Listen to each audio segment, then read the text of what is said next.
ஆச்சி சமையல்ல கறி வடகம், ஹெல்த் மிக்ஸ், சுக்குப்பால் மிக்ஸ் இது எல்லாமே திருப்பியும் ரீஸ்டாக் பண்ணியிருக்கோம்.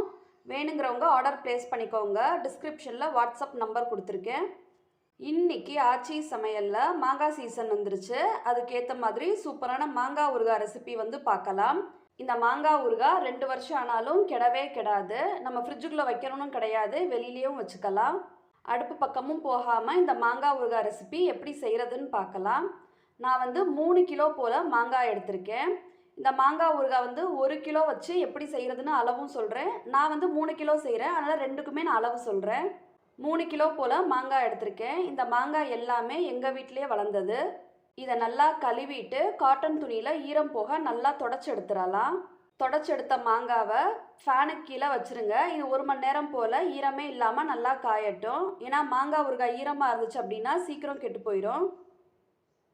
ஒரு காட்டன் துணி அப்படி இல்லைனா நியூஸ் பேப்பர் விரித்து அது மேலே இந்த மாங்காய் வச்சுருங்க. 1 மணி நேரம் போல் அப்படியே இருக்கட்டும். நல்லா புளிப்பான மாங்காய் எடுத்துக்கோங்க. அப்போ தான் ஊறுகாய் செய்கிறதுக்கு ரொம்ப சூப்பராக இருக்கும். 1 கிலோ மாங்காய்க்கு கல்லுப்பு வந்து 200 கிராம் கல்லுப்பு தான் சேர்க்கணும். அதே 3 கிலோ மாங்காய்க்கு 600 கிராம் போல் கல்லுப்பு சேர்த்துக்கோங்க.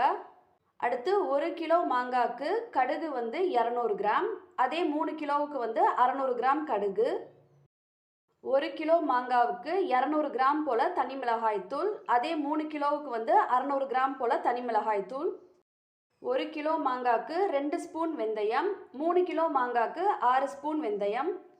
1 கிலோ மாங்காய்க்கு 1 ஸ்பூன் மஞ்சள் தூள். 3 கிலோ மாங்காய்க்கு 3 ஸ்பூன் மஞ்சள் தூள். நான் வந்து இந்த ஸ்பூனில் தான் அளந்து எடுத்துக்கிட்டேன். அடுத்து நம்ம மாங்காய் வந்து கட் பண்ணி எடுத்துக்கலாம். ரொம்ப சின்ன சின்ன துண்டாக போடாமல் நல்லா இந்த மாதிரி க்யூப் சைஸில் போடுங்க. கொட்டை எல்லாத்தையும் எடுத்துட்டு கட் பண்ணி எடுத்துக்கலாம். இந்த மாங்காய் ஊறுகாய் 2 வருஷம் ஆனாலும் கெட்டே போகாது. அதே மாதிரி இதை வெயிலில் வைக்கணும், ஃப்ரிட்ஜில் வைக்கணும் அப்படின்ட்டுலாம் எந்த ஒரு ப்ராசஸுமே கிடையாது. நீங்கள் வெளியிலேயே வச்சுக்கலாம். 2 வருஷம் ஆனாலும் இதை வெளியிலேயே நீங்கள் வச்சுக்கலாம் மாங்காய் ஊறுகாய். இது நாளாக நாளாக தான் இதோட டேஸ்ட் வந்து இன்னும் ஜாஸ்தியாகும். நல்லா புளிப்பு மாங்காவை எடுத்துக்கோங்க. அப்போ தான் ஊறுகாய் வந்து சாப்பிட்றதுக்கு ரொம்ப சூப்பராக இருக்கும். சாம்பார் சாதம், தயிர் சாதம், சப்பாத்தி கூட சாப்பிட்றதுக்குலாம் அவ்வளோ சூப்பராக இருக்கும். இப்போ மாங்காய் எல்லாத்தையுமே நம்ம கட் பண்ணி எடுத்தாச்சு. இது இருக்கட்டும். அடுத்து ஜாரில் ஃபஸ்ட்டு கல்லுப்பு சேர்த்து அரைச்சி எடுத்துக்கலாம். நல்லா எந்தளவு அரைக்க முடியுமோ அரைச்சி எடுத்துக்கோங்க. அரைச்சதை ஒரு பவுலில் சேர்த்துடலாம். அடுத்து கடுகு சேர்த்து அரைச்சி எடுத்துக்கலாம். 2 பச்சா சேர்த்து அரைச்சி எடுத்துக்கோங்க. கடுகு வந்து நைஸாக அரைக்கக்கூடாது, அப்படி அரைச்சிங்கன்னா கசக்கும்.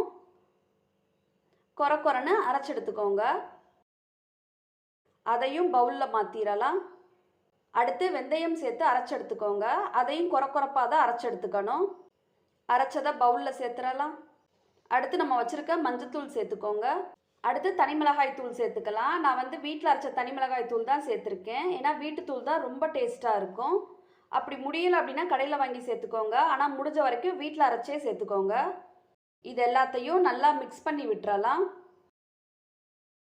அடுத்து ஒரு பெரிய கண்டெய்னர் எடுத்துக்கோங்க. இப்போ நம்ம கட் பண்ணி வச்சுருக்க மாங்காவை கொஞ்சம் போல் இதில் சேர்த்துக்கலாம். இது மேலே நம்ம கலந்து வச்சுருக்க மசாலா தூள் சேர்த்துக்கோங்க. அதை ஃபஸ்ட்டு கலந்து விட்டுறலாம். நல்லா கலந்து விட்ட பிறகு திருப்பி அடுத்த லேயராக இன்னொரு செட்டு மாங்காய் சேர்த்துக்கோங்க. திருப்பி அது மேலே மசாலா தூள் சேர்த்து கலந்து விட்டுறலாம். திருப்பி அது மேலே இன்னொரு செட்டு மாங்காய் சேர்த்துக்கோங்க. அது மேலே மசாலா தூள் சேர்த்து கலந்து விட்டுறலாம். இந்த மாதிரி நம்ம வச்சுருக்க எல்லா மாங்காவும் எல்லா மசாலா தூளையும் சேர்த்து கலந்து விட்டுறலாம். நல்லா அடியில் கொடுத்து கலந்து விடணும். கை வச்சும் கலந்து விடலாம், ஒன்றும் ஆகாது. நல்லா அந்த மாதிரி குலுக்கி விட்டு கலந்து விட்டு வச்சுக்கோங்க.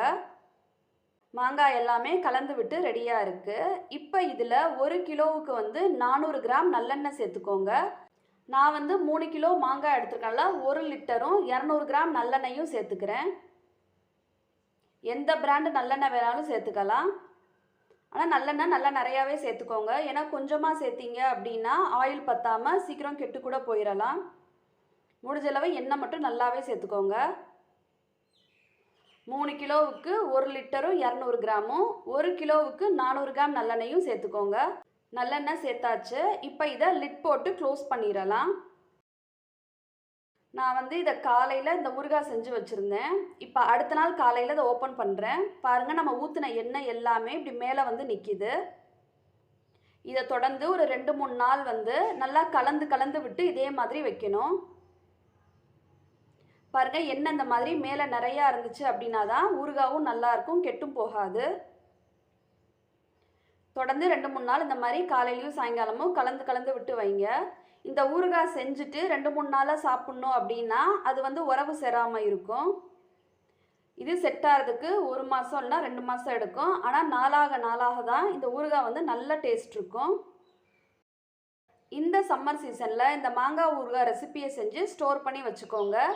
இதை சாப்பிட்டு பார்த்துட்டு எப்படி இருக்குது அப்படின்ட்டு கமெண்ட் செக்ஷனில் சொல்லுங்கள். தேங்க்ஸ் ஃபார் வாட்சிங்.